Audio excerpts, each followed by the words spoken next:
ito, life safety first. Okay? So, kumbaga sa trabaho, may mga safety officer tayo, safety first. Ganon din sa event. Okay? So, kailangan natin, meron tayong tinatawag na life safety first so that other people may safely have fun. Okay? So, narinig nyo sa 505 so that others may live. Okay? So, dito naman sa ating event safety is so that other people may safely have fun. Pumunta kayo dito sa Tax Expo, uuwi kayo masaya at ligtas. Okay? So, yun yung aim ng mga event organizers natin. Okay?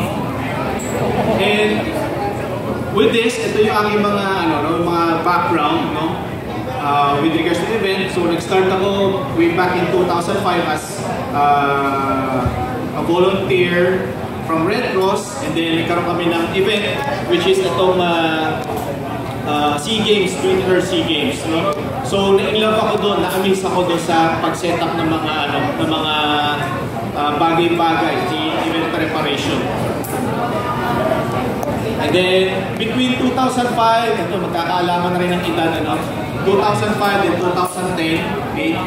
So, ito naman yung highlight ng event ko is yung One Run Run for Pasig River.